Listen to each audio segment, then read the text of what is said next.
Marami kaming kasalanan sa harapan mo, Panginoon, kaya kami ay patuloy na nagpapalinis, Panginoon. Gawin mong pure ang aming puso, Panginoon, ang aming kaluluwa, ang aming isipan, Panginoon, ang aming bibig, Panginoon, ang buong pagkatao namin, Panginoon. Kami ay patuloy na nagpapalinis sa harapan mo, Ama. Hindi namin kayang baguhin, Lord, ang aming mga buhay, Panginoon. Taming sa iyo lamang kami lumalapit, Panginoon. Taming sa iyo lamang kami, Panginoon, humingi ng tulong, Panginoon, humingi ng mercies, Panginoon, ng grace, Panginoon.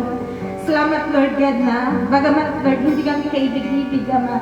At meron kami mga fault, Panginoon. Marami kami mali sa aming buhay, Ama. Marami kami decision, mga fail na mga bagay, Panginoon. Pero, Lord God, salamat sa habag mo, Panginoon. Patuloy namin nararanasan, Panginoon. Bagamat kami ay nahihina, Panginoon.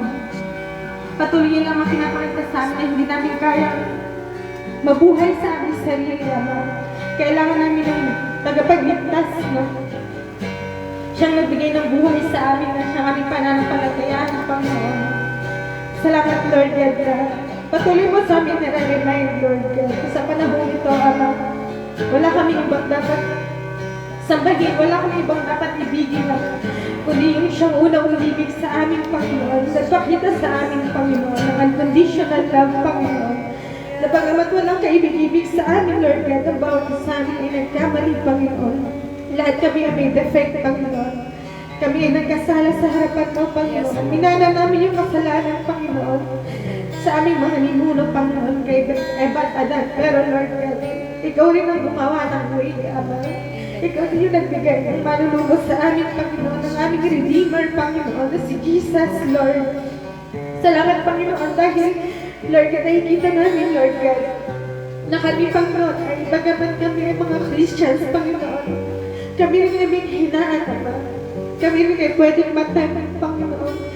Kami, Lord God, ay mga tao, Panginoon, na kung magrarelay sa aming sarili, wala kami may pagmamalaki sa harapan mo, Panginoon. Kaya, Lord God, salamat, Panginoon, sa oras na ito, ng pribilehiyo, Ama, na umawit sa iyo. Privilege, Panginoon, makarinig mga banal na salita, Panginoon, na siya magpapalakas sa amin, Lord. Lord, alam namin, Lord God, sa ilang kami, Panginoon, dapat umasa, Panginoon, sa buhay namin ito, Panginoon. Even yung very bread, Panginoon, na binigay mo sa amin, Lord God, kay umaga, Lord God, ito ay pag-asa, Panginoon, Lord God, ay biyaya na, Lord God, ang muling gumising, Panginoon, na-extend ng aming buhay, Panginoon, ang bawat hininga namin, Lord God, ay ikaw ang nagbigay, Panginoon, ang aming buhay, Ama, ang lahat ng tinatangkilik namin, Lord God, ang aming talento, ang aming mga tinatangkilik, Panginoon, alam namin, Lord God, na meron kami totoong buhay sa piling mo, Ama. Alam namin, Lord God, ang tunay namin kayamanan ay ang pagsamba sa inyo, Panginoon, na walang makakapantay, Panginoon, dahil, Lord God, dinanais mo, Lord God, na bawat oras, Panginoon, ay ilaan namin sa inyo, Panginoon. Ang aming ginagawa, Panginoon, maging sa labas ng bahay na ito, Panginoon, ay pagsamba na sa inyo, Panginoon. Ang bawat ginagawa, Lord God, namin, ang iniisip namin, Lord God, ito ay pagsamba ka, Panginoon. Kaya, Lord God, salamat, Panginoon, na pinapakita niyo sa amin, Lord God, na dapat lang namin, Lord God, ibigay ng aming buong buhay, ang aming buong puso, Panginoon, ang aming kaluluwa, dahil, Lord God, yun ang nararapat at yun, Panginoon, ang nilaan mo sa aming puso, ang binigay mo, Panginoon, ang mas kilalanin ka, Panginoon, ang matuloy kang sambahin, Panginoon.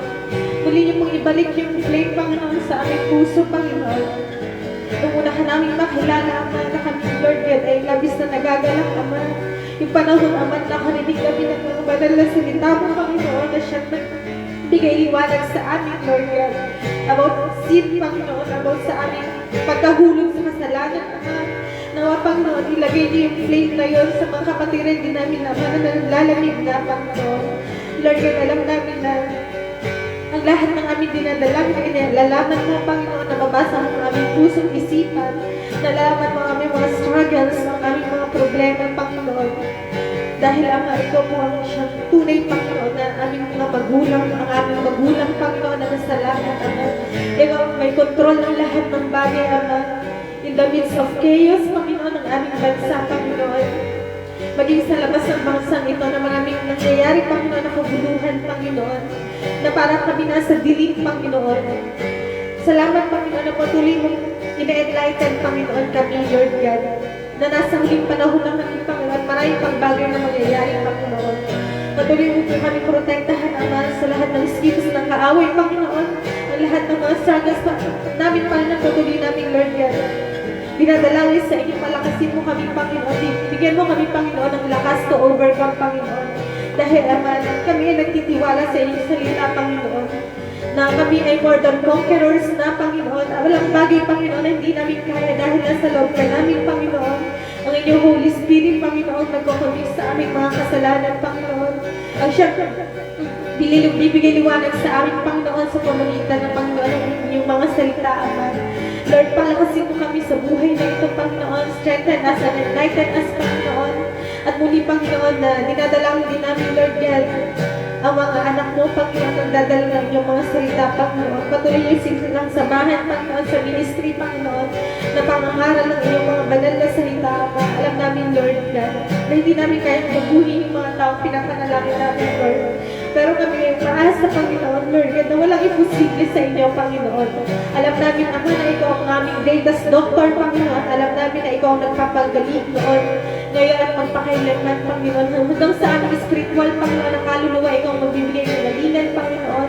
Kung ano man mga bagay, Panginoon, ay dinadalangin namin sa physical, Panginoon, sa aming mental, sa aming emotional, Panginoon, ang buong pagkatao namin ay patuloy kami lumalapit sa inyo, Panginoon. Kami ay i-conquer mo, Panginoon, ng iyong Holy Spirit. Magpasakot kami, Panginoon, sa inyong kalooban at sa inyong mga banal na salita, Panginoon. At man po, Panginoon, ang lahat ng dinadalangin ng bawat kapitiran na dirito, Ama, alam namin, Lord God, na in time, Panginoon, kami magpapasalamat sa iyo dahil, Lord God, dininig mo ang aming mga panalangin, Panginoon. Ang lahat, Panginoon, ng mga dalangin para sa kanilang pamilya, Lord God. Ang lahat, Panginoon, na nandirito, Panginoon. Bagaman kakonti din kami, Ama, alam namin, Lord God, na ikaw ay nagagalang, Panginoon, at hindi ka tumitingin sa numero, Ama. Ang tinitingnan mo, Panginoon, sa amin ay ang puso ng tao, Panginoon. Kaya, Lord God, patuloy kami sumasamba, patuloy ka namin itataas sa aming mga buhay. Gamitin mo kami, Panginoon, for your glory, Panginoon.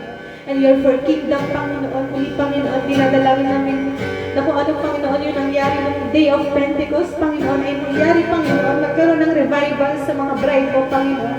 Magkaroon, Panginoon, ng Panginoon, malakihang revival, Panginoon, sa bansa namin, maging sa labas ng bansang ito, Lord God. Na ang bawat born again Christians, Panginoon, ay nagdadalangin, Panginoon, at tumihiling sa inyo, Panginoon, ng mga bagay, Panginoon, na hindi man namin masabi sa pulpitong ito, pero alam namin, Ama, nalalaman mo ang aming mga panalangin, Lord God.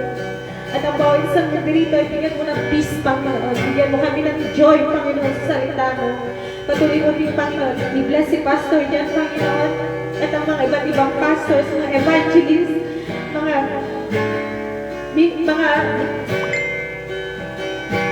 nagdadala ng inyong mga salita, Panginoon. Na iniwan nila ang kanilang pamilya, Panginoon, para, Panginoon, ipangaral, Lord God, yung greatest commandment mo, Panginoon. Ipangaral, Panginoon, sa huling panahon ang mga salitang ito, Lord God. I-bless mo sila, Panginoon, more than, Panginoon, sa physical, Panginoon. I-bless mo man ang kanilang buhay, ang kanilang kaluluwa, Panginoon. Lord, palakasin mo yung mga missionaries, Panginoon. Yung bawat evangelist, Panginoon, Lord God, na nagpapagamit sa inyo, Panginoon. Nawa, Lord God, marami pang taong mabago, Ama. Marami pang soul ang mabago, Panginoon. Mula sa pagkakasala, Panginoon, nakita nila, Lord God, yung hindi na kasalanan nila. Dahil, Lord God, yun, Panginoon, ang pinaka-problema sa katauhan ngayon, Lord God, na yung sino na nanagay sa aming, Panginoon, sa aming buhay, sa aming, bagamat kami, Panginoon, ay mga Christians, Panginoon, kami ay nasa laban pa, Panginoon, kaya hindi kami, Panginoon, iwas dito dahil kami rin ay pwedeng matek, Panginoon. Lord, palakasin mo kami, Lord God. Bigyan mo kami ng pag-asa sa salita mo, Panginoon. Strengthen mo ang aming faith, Panginoon, kapag ito ay nangihina, Panginoon. Katulad, Panginoon, ang ginawa mo sa mga anak mo, Panginoon. Sa Biblia, Panginoon, sila ay pinalakas mo nung sila ay nangihina. Si King David, Panginoon, sila Elijah, Panginoon, nung sila ay hopeless na, Panginoon. Itagpuan nila yung pag-asa sa salita mo, Panginoon. Binigyan mo sila ng faith, Panginoon. Napanghawakan ang bawat pangako mo, Panginoon. Katulad yun ng aming Ama na si Abraham, Panginoon, na siya ka ba ng pananampalataya, Lord God? Nawa, Panginoon, bigyan mo din kami, Panginoon, ng gantong faith, Panginoon, in the midst, Panginoon, na hindi pa namin nakikita yung mga bagay, Panginoon, mga bagay na imposible, Panginoon, at panghawakan namin, Panginoon, na kami ay more than blessed na, Panginoon. Kami ay more than conquerors na. Kami ay mga anak mo, Panginoon, na tinubos mo sa kasalanan, Panginoon. Nais mo kami ay mabago araw-araw, Panginoon. Katulad ng inyong anak na si Jesus, Panginoon. Samahan mo kami, Panginoon, ngayong umaga ito. Patuloy kami na malapit, Panginoon. Patuloy kami nagpapakumbaba, Panginoon. Patuloy namin tinataas ang iyong pinakadakilang pangalan, Panginoon. Maganap po, Lord God, yung mga pangako mo sa aming buhay, Panginoon. Yung kalooban ang nangyari sa aming mga buhay, Panginoon. Ito po ang aming mga dinadalangin at sinasamo sa inyong Panginoon sa pangalan ni Jesus. Amen, amen, at amen.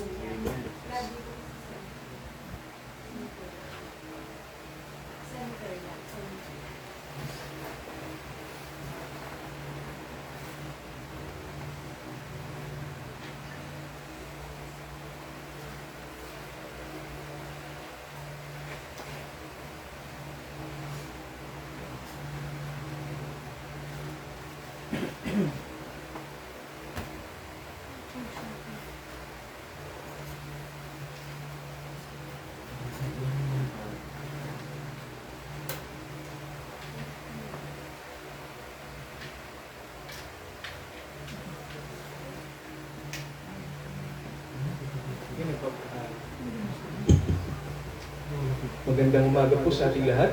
Akala ko po huling linggo na ng May, yung pala may isa pa. Tama po ba? Grabe, ang haba ng May. So, nagpapasalamat po kami sa Diyos dahil nitong last week po ay nakapag-share kami ng gospel sa isang family na tiga Marilao, na yung sambahayan ng De La Cruz. So, Tita Lily, good morning po sa inyo. At salamat sa Diyos dahil nakapakinig po kayo ng salita ng Diyos. At through Tita Virgie, no? Si Tita Virgie po, talagang masipag yan eh. Pag may pagkakataon talaga na maiparinig sa mga kaibigan niya, mga kamag-anak, ang mabuting balita, tinatawag niya po tayo. Kaya mga kapatid, no, mahalaga talaga yung ginagampanan nating tungkulin para ma-share natin ang salvation sa mga tao. So mag-pray tayo mga kapatid at hilingin natin sa Diyos ang Kanya pong salita sa atin, no, sa umagang ito. At thankful din tayo sa Panginoon dahil kahit pa paano nakapag-relax din, ano? Sa panahon ng summer, napakainit. Galing na kami ng Zambales. Ang lamig pala sa Zambales, no? Magsi-50 yung yung temperatura, grabe. So, sobrang init po talaga, sobra. Kaya umuusok ka talaga ron pag nandun ka. So, let us pray, mga kapatid, at hilingin natin sa Diyos ang Kanya pong salita. Dakilang Ama, salamat po sa inyong pag-iingat sa amin, sa inyong pong salita na nagbibigay ng pag-asa, kalakasan sa amin. Ama, patawarin niyo kami sa mga bagay na mali sa amin.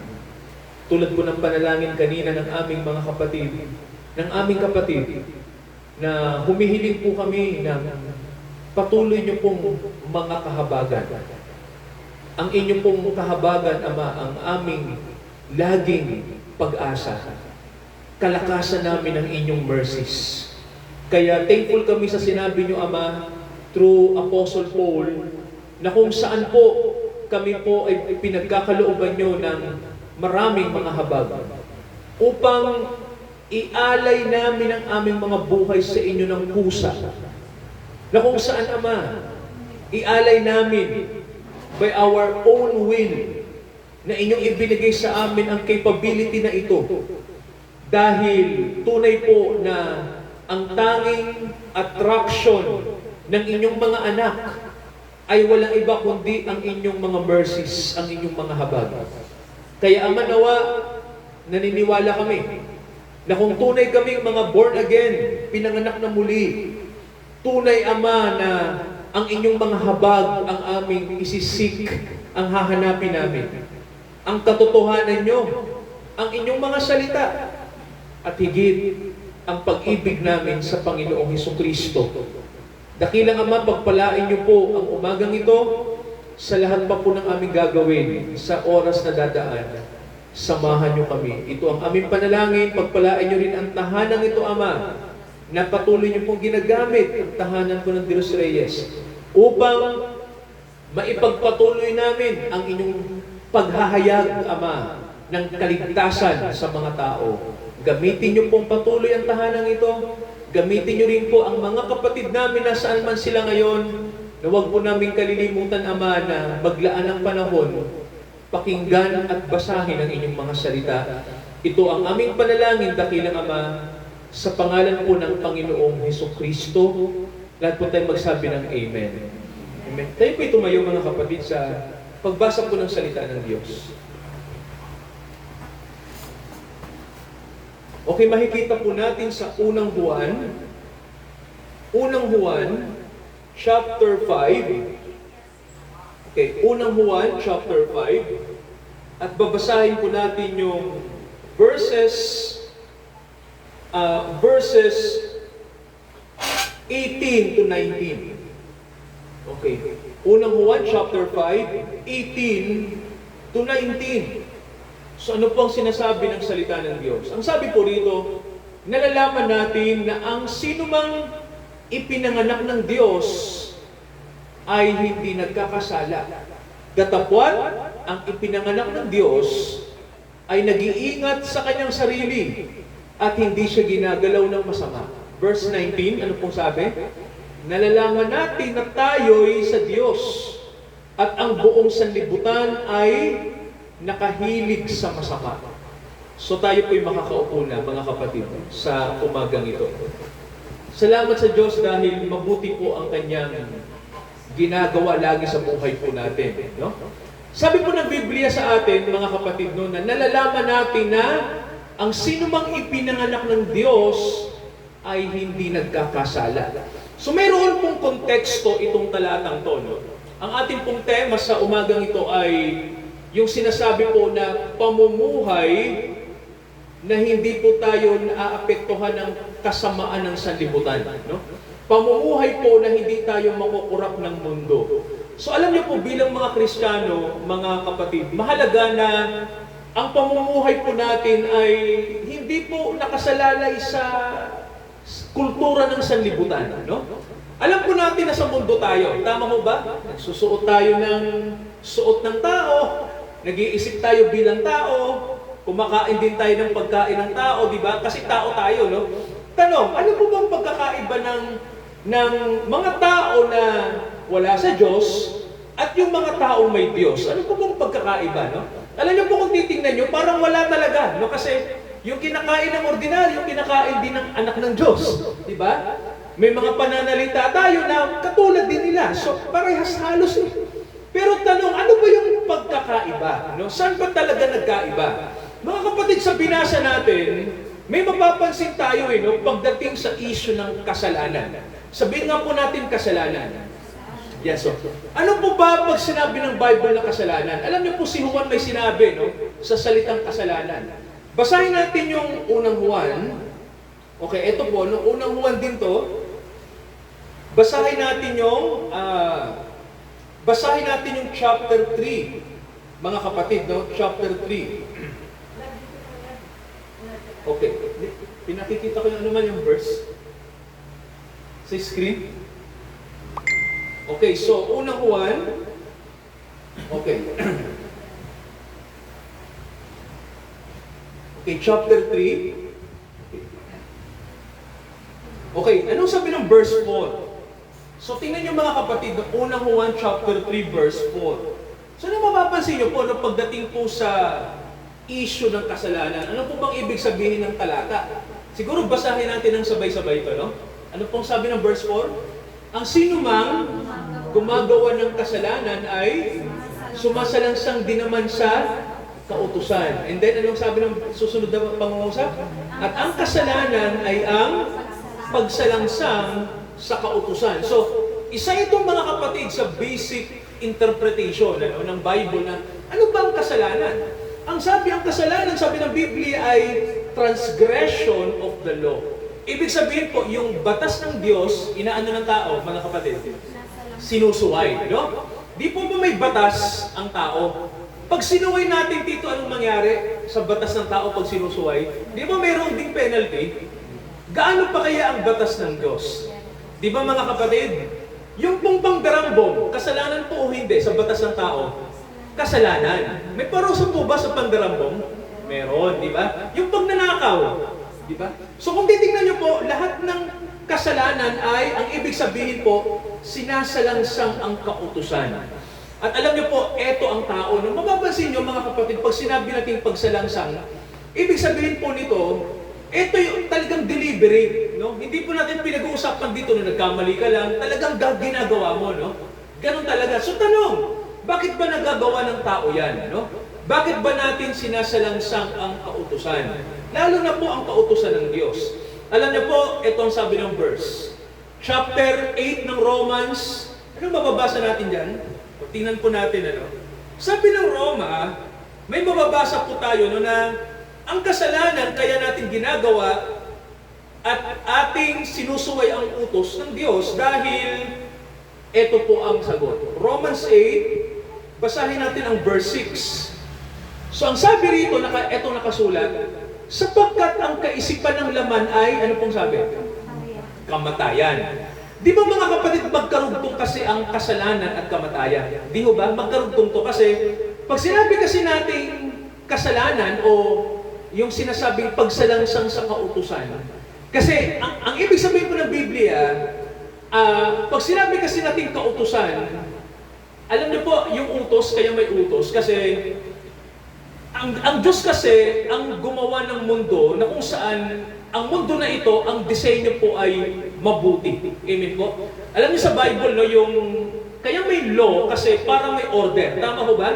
Ano po yan basic. Sa batas po, kaya may batas o may utos kasi para sa kaayusan. Tama ho ba? Isang example po. Di ba ang sabi ng utos ng Diyos? Huwag kang magnanakaw. Mga kapatid, pag ginawa ng tao yun, hindi ka na po matatakot dito na mag-iwan ng wallet sa airport. Tama ho ba? Kasi alam natin, ang pagnanakaw ay kasalanan. Tama ho ba? At kung gumawa ka ng kasalanan, maapektuhan yung ibang tao. Tama? Pag nag-iwan ka ng, naalala ko tuloy, no, sa isang airport sa Korea, may naiwan yung isang missionary na Korea na kaibigan ng mga nila Daddy Paking, no, yung tatay ko pong pastor. Nagpunta kasi sila ng Korea noon. Yung kanilang missionary na kaibigan, si Reverend ko, nakaiwan ng maleta na may pera. Maraming pera yon. Naiwan sa airport talaga, no? At ilang oras, binalikan nila. Alam niyo yung maleta nandun pa rin. Nandun pa rin, no? Wala akong nagnakaw. Yun po yung panahon dito na wala pang CCTV. So talagang ang Korea, mapapansin nyo, no, may panahon talaga na na may integridad yung mga tao. Dito sa Pilipinas, mag-iwan ka lang po ng dyan, sa labas. Oo. Dito. Dito talaga, ang magnanakaw po, pumapasok talaga sa bahay, di ba? Ganon. Kung isipin nyo po, no, peace and order. Alam niyo po, di ba sabi ng Bible, ang kautusan, kaya inilagay ng Diyos yan, for order, kaayusan. Basahin ko po yung yung verse 6 ng Romans 8. Ang sabi, ang kaisipan ng laman ay kamatayan. Datapwat, ang kaisipan ng Espiritu ay, ano pong sabi? Buhay at kapayapaan. Napansin niyo po yung salitang peace, di ba? Kapayapaan. Sabihin niyo nga po, peace. Yan. Ito po ba gusto natin yan? Oho, gusto ko yan, ano? So kung iisipin niyo po, ang tao po kasi, kaya pala sumusuway sa Diyos, sumusuway sa kautusan kasi, ang problema po mismo ang tao. Tama po ba? Hindi lang yung pagsuway natin ang problema eh. Ang tanong kasi, bakit tayo sumusuway? Tama po ba? Hindi natin tinatanong, sa batas ng tao, eto, ba't ka nagnakaw? Kasi pagkain. Pero sa Bible, iba. Bakit ka ba magnanakaw? Ganun na, no? Hindi yung bakit ka nagnakaw, no? Bakit ka ba magnanakaw? Yun ang tanong, no? So, sa batas ng tao ganito, ba't ka nakiapid? Diba? Sa batas ng Diyos ganito tanong sa'yo, bakit ka namumuhay sa pakikiapid? Amen ba? Diba? Ito sa batas ng tao, ba't ka nangungurap? Diba? sa batas ng Diyos ganito, bakit ka kurap? Di ba? So kung titingnan niyo po, ang batas ng Diyos ay talagang, kung isipin niyo po, laban talaga sa atin. No? Hindi po talaga sumusuporta sa tao, laban sa atin. Kasi kung titingnan niyo po, sabi ng Bible, ang problema pala ng tao kung bakit sumusuway, yung mismong isip natin. Tama ko ba? Sabi, ang isip ng tao ay, tinan niyo po, the carnally minded, pag sinabi kasing carnal, human nature, nakikinig mga kapatid, yung kalikasan mismo ng tao ang may problema. Tayo po ang problema talaga. Kaya po, isipin niyo po si Noah, kilala niyo ba si Noe, yung taong gumawa ng arka? Di ba mga kapatid, ang sabi ng Diyos, Genesis 6, tingnan niyo po, no? Basahin niyo po yung Genesis chapter 6. Ano po mababasa natin dito? Okay, tingnan niyo po, Genesis chapter 6. Okay, basahin ko po sa inyo no, yung yung nakasulat po sa verse 5. Anong sabi dito? Okay, Genesis 6 verse 5. So, tingnan niyo po yung talatang to, kasi may sinabi ang Diyos kay Noah dito. Sabi rito, nakita ng Panginoon na mabigat ang kasamaan ng tao sa lupa. No? Isipin niyo po, babalik ito, no? Magkakaroon ng replay ang kwento ni Noah. Di ba sabi ni Jesus, bago siya bumalik sa mundo, mauuli to. Sabi rito, ang kasamaan ng tao sa lupa ay magiging mabigat. At tinan niyo po, anong kasunod na pangungusap? Ang buong haka ng mga pag-iisip ng kanyang puso, anong sabi ng Diyos? Anong nakita niya sa tao? Every imagination of the thoughts of his heart was only evil. Ano daw? Anong nakita ng Diyos ng panahon ni Noah? Ano ang lagi nakikita ng Diyos sa puso ng tao? Puros masama. At kung isipin niyo po yung salita, only, tingnan niyo po, puro masama na lang iniisip. Hindi na po nag-iisip ng mabuti. Kaya mga kapatid, kung titingnan niyo, no, lalaganap pala talaga ang kasamaan talaga. No? Kasi kapag pinairal ng tao yung kanyang puso na sinasabi na thoughts of his heart, mga kapatid, ang problema kapag ang puso kasi hindi nababago, lagi lang yang susunod sa evil, sa kasamaan. Alam niyo, ang kasamaan talaga ng tao kung saan nanggagaling, puso talaga. Ito talaga mga kapatid ang problema natin, puso. Kaya yung salitang born again, kaya natin ini-emphasize to, yung kapanganakang muli. Kasi pag sinabi natin kapanganakang muli, ano po bang sabi ng Bible dyan? Basahin natin yung Jeremiah, tingnan niyo po. So, Jeremiah, anong sabi? Tingnan natin to. Okay. Anong mababasa natin, mga kapatid, sa Jeremiah? Okay. Tingnan natin yung chapter 31. Okay. Anong sabi rito? Verse 33. Jeremiah 31:33, no? So, dito may sinabi ang Diyos, wala pa si Jesus, wala pa siya. Pero si Jeremiah, may sinabi na, bago pa dumating ang ating Panginoong Hesus. Anong sabi ng verse 33? Tingnan niyo ang gagawin ng Diyos na pakikipagtipan sa mga isisave niya. Ito ang tipan na aking ipakikipagtipan, kanino po? Sa sangbahayan ng Israel, pagkatapos ng mga araw na yon. Tandaan niyo po, pag sinabing Israel, hindi lang yung mga Hudyo. Tama ho ba? Kundi yung mga tulad ni Abraham na may takot sa Diyos. Anong sabi ng Panginoon? Aking itatala. Tingnan niyo po sa Ingles. Aking isusulat. Ano pong isusulat ng Panginoon? Ang aking kautusan sa kanilang kalooban. Anong kasunod na pangungusap? At aking isusulat, saan po? Sa kanilang puso. May tanong tayong malaki dito. Bakit kailangang isulat ng Diyos ang kanyang kautusan sa puso natin? Mga kapatid, bakit po? Bakit po kailangang isulat ng Diyos ang kanyang salita sa ating puso? Alam niyo po kung bakit? Ano bang sabi kanina? Ano po bang puso ng tao, mga kapatid? Masama, no? Kaya po, may sinasabi tayo, no, ma-born again ang tao, no? Mga kapatid, tandaan niyo po, kapag ang puso po ay masama at naabutan ka nito na namatay ka. Halimbawa, no? Namatay ka na ang puso mo ay hindi nababago. Mga kapatid, alam niyo kung saan tayo mapupunta? Di ba? Alam niyo ba kung saan? Di ba may nakalagay si John 3:16, kapahamakan? Kaya nga po, kapag ang puso ay hindi nababago at ayaw mo magbago, no? Delikado yun. Dangerous, mapanganib. Anong sabi ng Bible? Pag ang aking salita ay naisulat ko na sa kanilang puso, anong sabi ng Diyos? Ako'y magiging kanilang Diyos. Tanong, kapag ang salita ng Diyos ay wala pa sa puso, sino ko yung sinusunod ng puso?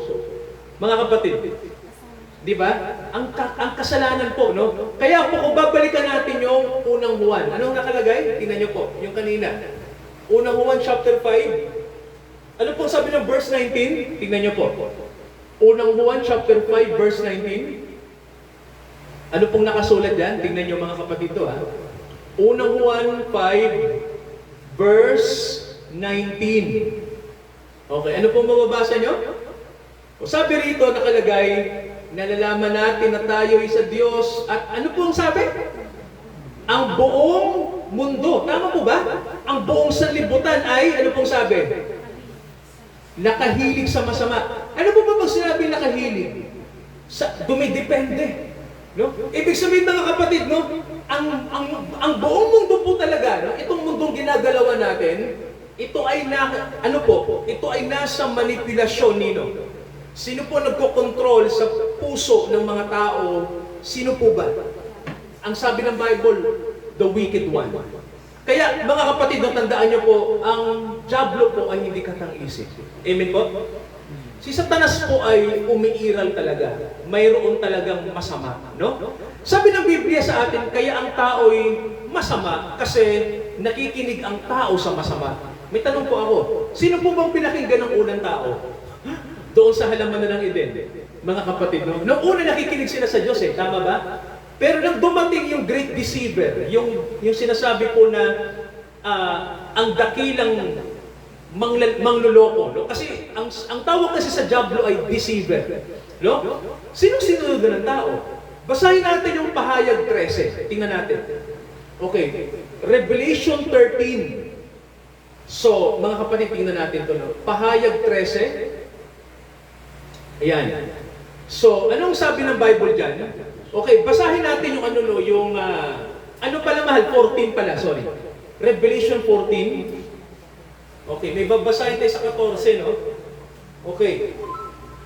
Okay, sa Revelation 14, sorry pala, 12 pala, sorry. Chapter 12, sorry po. Ito huling tawag na. Chapter 12. Ito po, meron akong babasahin sa chapter 12. Okay.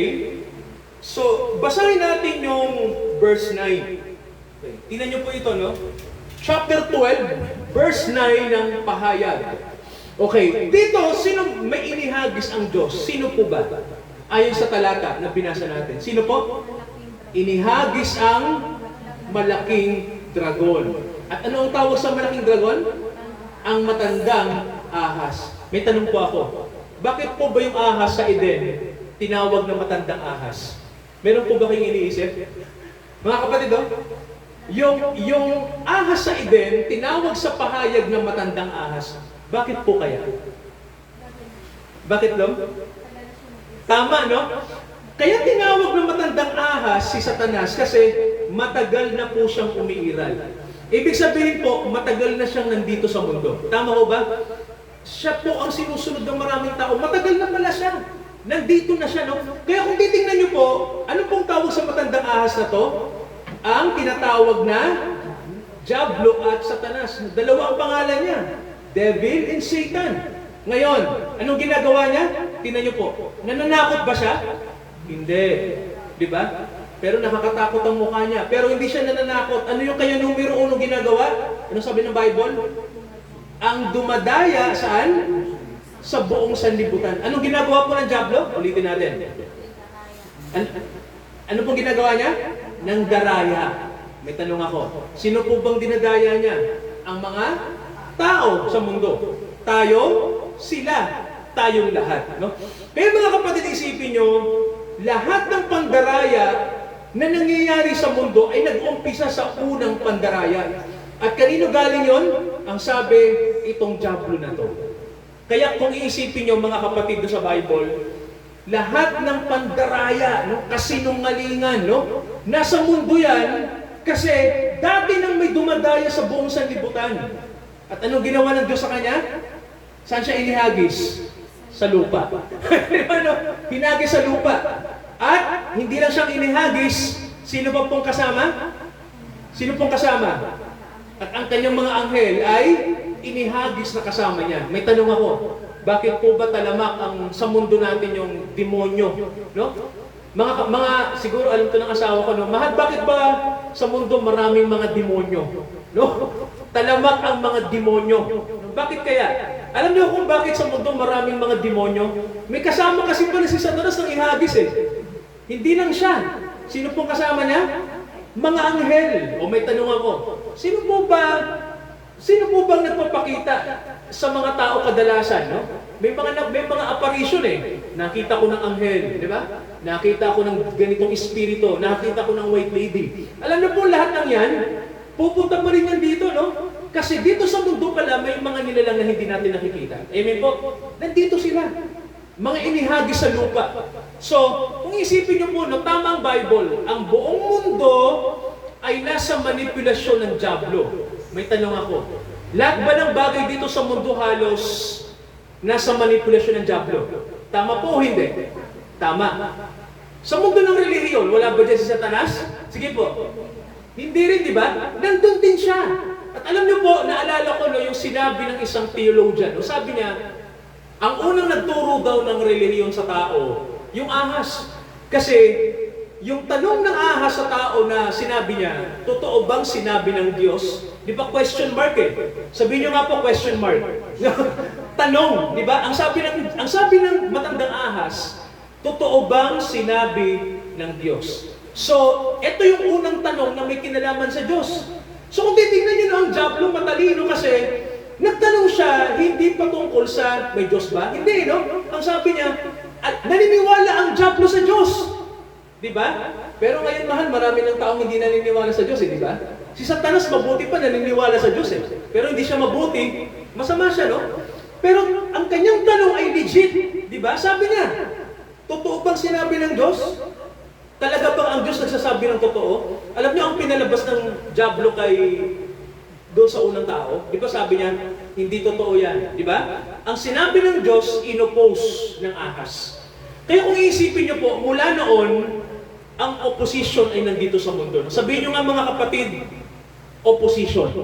Ibig sabihin, noon pa talaga, mayroon ng bumabangga sa kalooban ng Diyos. Kaya ang tao po, hindi talaga siya makagagawa ng mabuti sa sarili niya. Kasi noon pa man, noon hanggang ngayon, ang turo ng dyablo sa tao, questionin, no?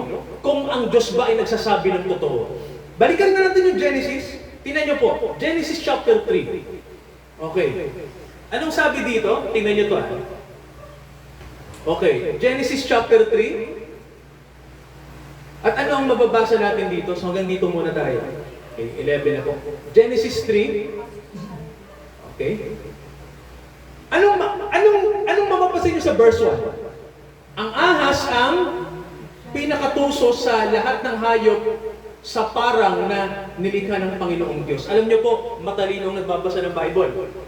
Ang ahas ba na tinutukoy dito? Ang ahas ba na tinutukoy dito ay sa palagay niyo literal na ahas? Sige po. Literal kaya ang ahas to? Mga kapatid, sa palagay niyo? Literal kaya? Kasi ang ahas sa ating normal na unawa ay hayop, tama ba? Bakit dito tinawag siyang tuso? Ibig sabihin, hindi siya literal na ahas.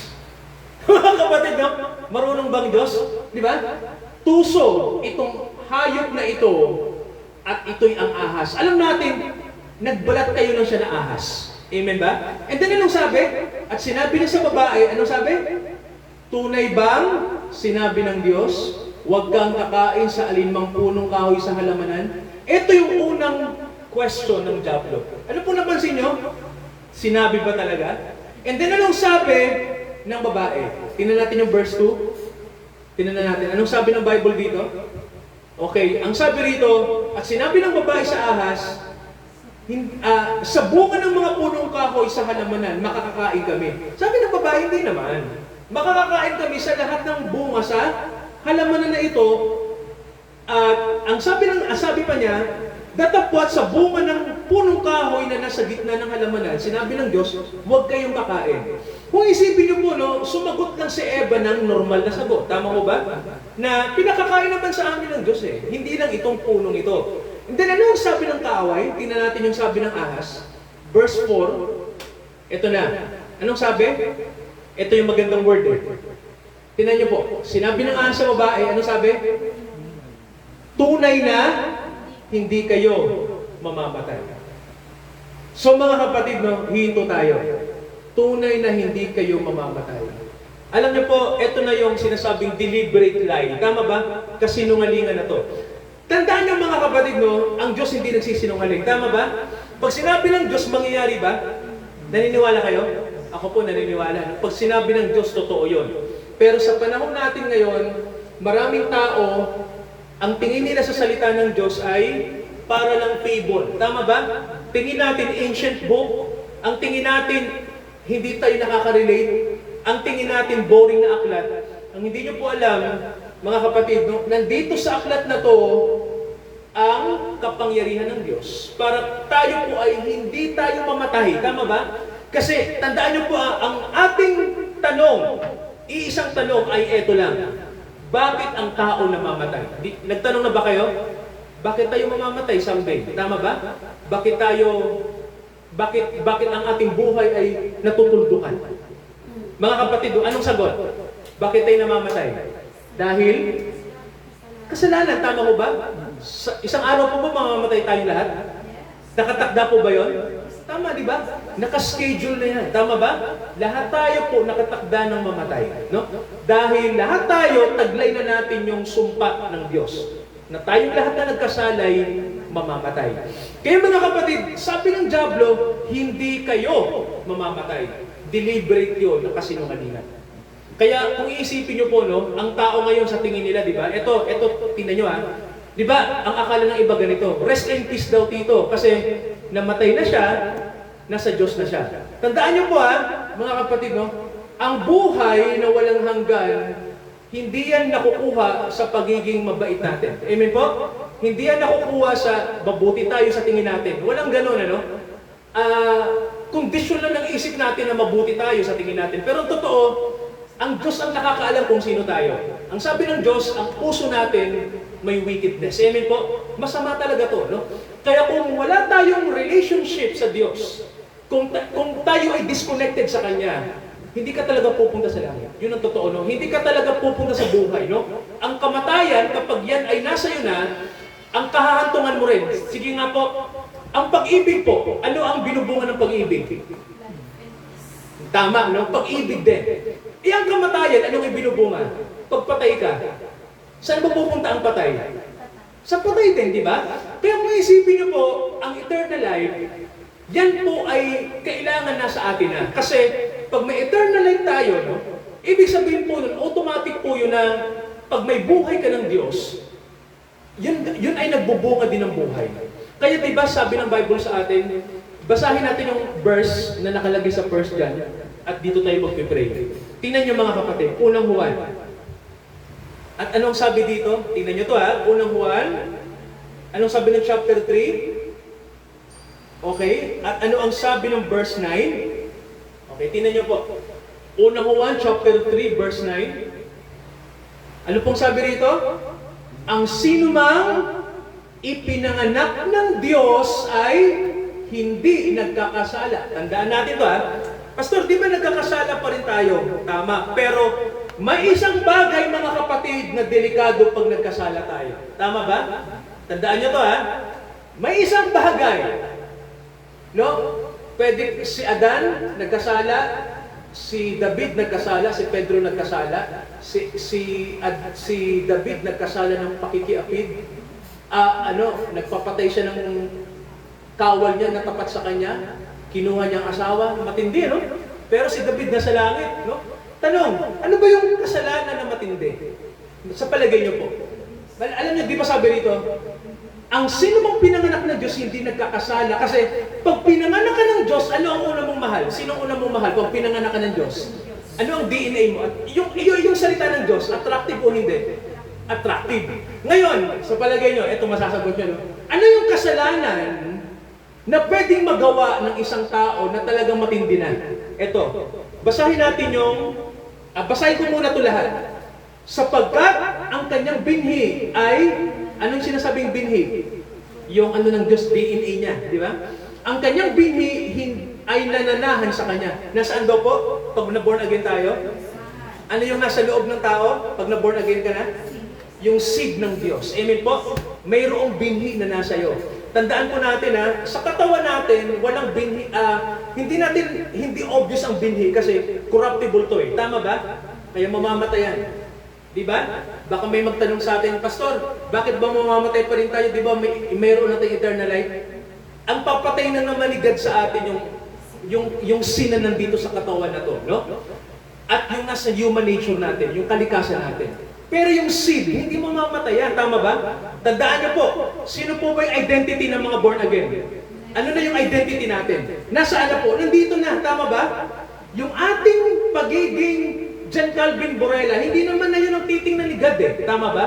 Sinner yun eh. Pero yung binhi na kay John Calvin Borella, yung binhi na kay Shalom, yung binhi, yun mga kapatid yung identity natin. No? Hindi ikaw. Kasi kung ikaw lang, hindi ka talaga tatanggapin ni God. Tama ba? Makasalanan yung Kenneth na yan, yung John Calvin na yan, di ba? Hindi ka naman talaga tatanggapin ni God eh. Alam ng Diyos na masama kang tao eh. Pero kapag nakita niya yung kanyang binhi, amen ba? Yung seed na nasa iyo, mga kapatid, nagdaan nyo, acceptable ka. Di ba, no? Hindi ka titingnan ni God na sinner, titingnan ka niya na seed. Kasi nakita ng Diyos ang DNA niya sa iyo. Kaya sabi rito, at siya'y hindi maaaring, ano yung maganda? Hindi siya maaaring magkasala. Tama ba? Kasi, ang sabi, siya'y ipinanganak na ng Diyos. Kaya ako, naniniwala ako dito, no? Connected to sa predestination ng verse na to eh. Naniniwala ako dito na pag ikaw ay may binhi ni God, tandaan niyo po yan, ano? Iba ka, di ba? So ano ba yung kasalanan na yon na delikado? Hebrews, okay, basahin natin mahal. Then magpipray na tayo. Hebrews, anong sabi ng chapter? Basahin natin yung chapter 3. Okay, anong sabi dito? Oo. Okay, anong sabi ng verse 10? Okay. Anong sabi dito? Anong sabi? Dahil dito, naggalit ako sa lahing ito, aking sinabi, lagi sila'y nagkakamali sa kanilang puso. Ngunit, hindi nila nakikilala ang aking mga daan. Anong sabi ng 11? Ano pat aking isinumpa sa aking kagalitan, sila hindi magsisipasok sa aking kapahingahan. Then 12, anong sabi? Tinan yung kasunod, magsipag-ingat kayo, mga kapatid, baka sakaling mayroon kanino man sa inyo ng isang pusong masama at, tingnan nyo po, walang pananampalataya na naghihiwalay. Saan po naghihiwalay? Naghihiwalay sa inyo saan? Sa Diyos na buhay. Ano ang naghihiwalay sa atin sa Diyos? Ano ang naghihiwalay sa atin sa Diyos? Unbelief. Isa ito sa matinding kasalanan. Mga kapatid, no? At ito talaga yon. Kapag ang tao po may unbelief, ibig sabihin, tigamundo ka, no? Wala kang paniniwala sa batas o sa salita ng Diyos. Mga kapatid, tanong, meron ba tayong pananampalataya? Meron bang grace ng faith sa atin? So kung tayo po ay church-goer lang, pero wala pa yung seed ng Panginoon sa atin, dangerous. Mga kapatid, hindi maaalis ng religion ang stay ng sin na nasa atin. Patindi. Malalim ang kasalanan. Kailangan nating ma-born again talaga. I believe. Sino naniniwala sa new birth? Mga kapatid, kapanganak ang muli. Yes. Kailangan niya. Tama ba? Necessity po ba yan? Opo. Si Nicodemus po ba religious? Si Nicodemus po ba masasabi natin mabuting tao? Born again ba siya noong una? Hindi. Masisave kaya siya kung mamamatay siya na hindi born again? Yes. Hindi siya masisave. I mean, masisave ba siya kung siya mamamatay na hindi born again? Hindi. Kaya anong sabi ni Jesus sa kanya? You must, sa kanya itinuro. Tama ba? Hindi niya itinuro sa masama. Kanina niya itinuro yung pagiging born again. Sige, sige, ang ganda nito. Kanina sinabi ni Jesus na ma-born again ka? Sa isang tao nasa loob ng tama. Kaya mga kapatid, kung dapat may ma-born again dito, tama ho ba? Kung may dapat ma-born again, yung mga nasa loob muna ng ng church. Pray tayo, mga kapatid. Hallelujah. Ama, nawa ang inyong salita po ay naintindihan namin na hindi kami umayon sa mundo sa kultura ng sanlibutan dahil kami po'y inyong hinirang para maipanganak kami sa Espiritu. Pagpalain niyo po, maipanganak kami ng inyong salita. Pumasok ang inyong DNA sa kalooban namin. Pagpalain niyo, Ama, ang araw na ito. Pagpalain niyo po ang aming pagsamba ngayon. Na nawa, Ama, pinaunawa niyo sa amin kung may dapat ma-born again, kung may dapat mabago yung mga taong nasa loob ng mga religious society. Ama, panalangin namin. Paunawa niyo po para magkaroon ng isang totoong revival sa buhay namin. Huwag nawa kaming umayon sa mundong ito. Mag-iba kami. Dalhin niyo kami, Ama, sa totoong pagbabago. Pumasok nawa ang inyong kapangyarihan sa aming kalooban. Isulat niyo po ang gospel sa loob ng aming mga puso. Ito ang aming panalangin, O Diyos. Hinihiling namin sa tanging pangalan po ng aming Panginoong Hesukristo. Lahat po tayo magsabi ng Amen. Sa pagkakaloob po natin sa Panginoon, mga kapatid. Ayun, meron pala ka. At to honor God sa lahat ng blessing niya, ibalik natin nang may pasasalamat sa Panginoon ang lahat ng pinahiram niya. No? Pinahiram, hindi atin kundi kanya. So, let us honor God sa lahat ng pinahiram niya sa atin. Awitin po natin, seek ye first the kingdom of God and His righteousness. Seek ye first thy kingdom of God and His righteousness, and all these things shall be added unto you. Hallelujah, hallelujah, hallelujah,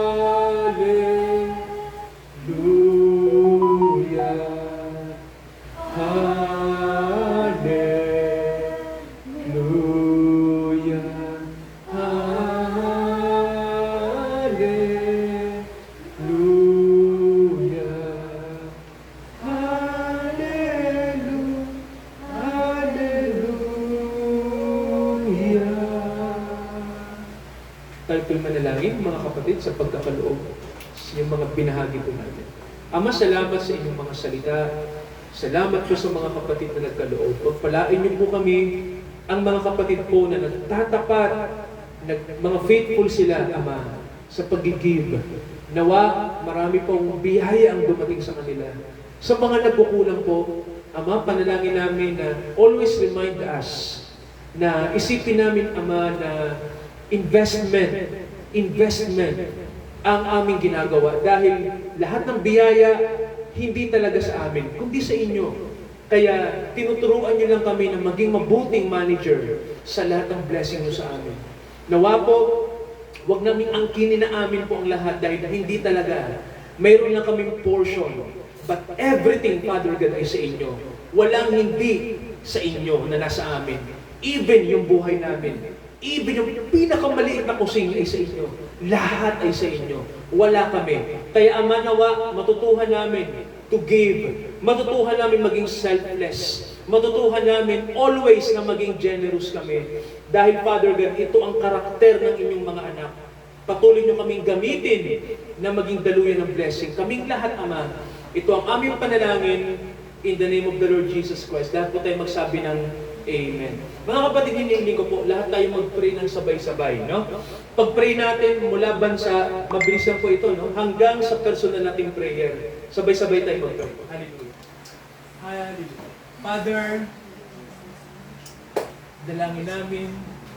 Hallelujah. Father God, aming bansa, na nawa Ama, lahat ng suliranin, lahat po ng mga problema po, dakilang Ama, ay pagkalooban niyo po ng isang solusyon na pakikinabangan po ng lahat ng mga tao, Ama. We are asking, Father, na anuman po, Ama, ang dinadaanan, Ama, ng aming bansa, tunay po na kami po ay lagi niyong i-remind to be alert at i-renew namin, Ama, yung aming mga puso. Hallelujah, Father. Upang kami po, O Diyos, tunay, Ama, na mabago kami. Hindi mo lang aming ikapo, kundi kami, Ama, magi kaming daluyan ng transformation, Ama, sa mundong ito na aming ginagalawan. Hallelujah. Dinadalangin namin, Ama.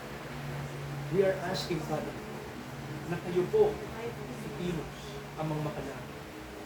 Dito po sa bansang ito, sa aming community, Father God, nawa magkaroon ng unity, O Diyos, ang mga born-again believers. Pag-isahin niyo kami, dakilang Ama, kaming lahat sama-sama. Mahalaga po itong tungkulin na ginagawa namin every Sunday, pero it's not, hindi lang kami, Ama, ang mahalaga dito, kundi ang ginagawa ng lahat ng inyong mga tinawag, Ama. Na hindi kami ma-divide, kundi mag-unite kami sa isang sole purpose na maraming souls, Father God, ang makakilala kay Jesus Christ. I-bless niyo po ang bawat kaluluwang nandito. Hallelujah, Father. Gamitin niyo lagi kami, Ama. Gamitin yung mga anak niyo. Hallelujah, Father God. Nawa, lagi niyo kami sasamahan sa lahat ng aming gagawin, O Diyos. Hallelujah. Hallelujah, Father God. Hallelujah, Father. Hallelujah. Ama, tinatalaga namin ang umagang ito, samahan niyo kami. Pagpalain niyo po ang fellowship na ito ng sangbahayan niyo. Lahat po ng hindi namin nakasama ngayon na manawa sa mga darating pang mga linggo'y makasama namin. At maglaan ng time, Father, to receive your word. I-bless niyo po ang araw na ito. Samahan niyo kami dahil ito ang panahon na ang pagdating ng Messiah ay nandito na. Nandito na ang kanyang presence, nandito na ang kanyang revelation. Nawa, Ama, sa aktual na encounter namin sa inyong salita, nakahanda kami tanggapin ito upang kami ma-rapture, ma-transform kami from the inside out, magkaroon kami ng bagong katawan, bagong pag-iisip, bagong pagkatao, na kung saan ang basis nyo na sa amin ang inyong DNA, Father. Nawa, kaming lahat na nandito ngayon, maging tulad kami ni Enoch na lumakad na kasama kayo sa Diyos natin na nagmamahal ng lubos. Inataas natin ang kanyang pangalan. Samahan niya tayo sa pangalan ni Jesus. Amen. Amen at Amen. Amen. Amen.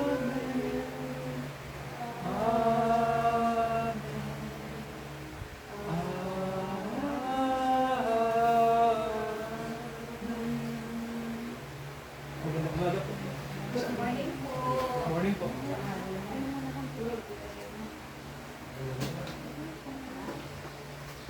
Pas mauna na po kami. Sakto lang, lo. Hindi po, okay lang bukas. Okay na po. God bless po, mga kapatid. Tayo,